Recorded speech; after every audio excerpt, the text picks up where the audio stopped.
Okay, 10 months ago, Samsung launched the Galaxy S9 phones, which didn't exactly set the world on fire, but the S10 should be different. And in this box, we've got potentially our first look at some of the ways that this phone is going to evolve over its predecessor. Okay, to start with, a pretty standard cardboard box wrapped in an excessive amount of tape. This is quite normal for packages sent via DHL, I don't know why they do this. And inside we've got a bit too much bubble wrap. They've been seriously careful with this box, I'm not sure why, it is a clone phone. It also comes with a screen protector, but even though the S10 should have a super tall 19.5:9 aspect ratio, this is even too tall for that. The box looks pretty much bang on what we saw with the S9 Plus. Same rough dimensions, even the same fonts all the way through. And you just slip off the top and then we've got the interior, and this box feels really solid, it's really well designed, it's even got a subtle matte finish on it. The phone is on top, we're going to come straight back to this in a second, but first of all, pretty much the standard stuff inside the box. This quick start guide is from a past clone phone, and this charger is probably, hopefully going to be revamped in the actual S10.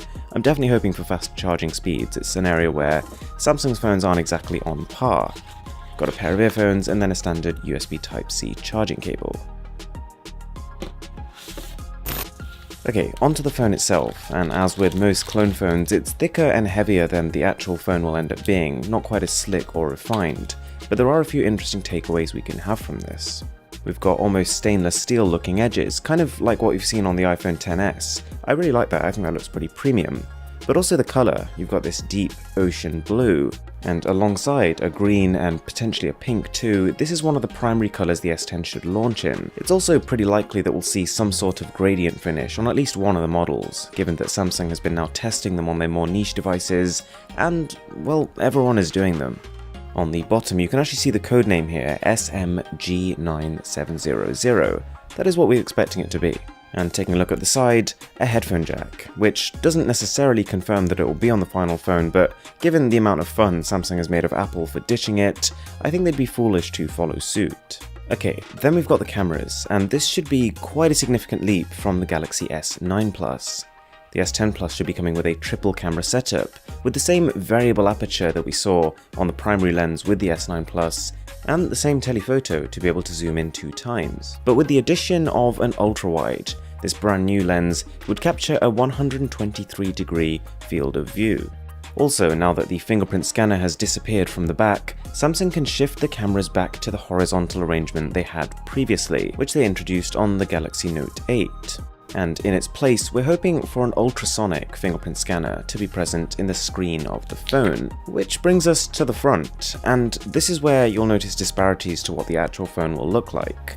With the budgets of these clone phones, they can't quite reproduce the punch hole display that we should be seeing. But essentially with the S10, what you're probably going to get is a little cutout with either a single or a dual camera in a little pill shape in the top corner, kind of like this. Now, the clone phone's camera obviously completely sucks, but it was cool to see the different wallpapers that they'd created. Lots of focus on gradients and parallax effects, and I'm sure we'll see some new wallpapers when the S10 launches. Also, the skin on this phone isn't quite right. You might know that Samsung has launched something they call One UI, and this is probably what's going to be preloaded on the S10. And this will bring a whole number of improvements like less menus, redesigned icons, as well as software features like the supposed bright night mode, essentially Samsung's equivalent of Pixel's night sight. And this is genuinely something I can't wait to see. If you combined the software prowess of Google's night sight with the hardware prowess of Samsung's variable aperture, being able to open up the aperture to let more light in at night, you could get stunning photos. I'm just super excited to see it in action. Anyway guys, hope you enjoyed the video. If you did, if you could smash that subscribe button, that would really mean a lot to me. My name is Aaron, this is Mr. Who's the Boss, and I'll catch you in the next one.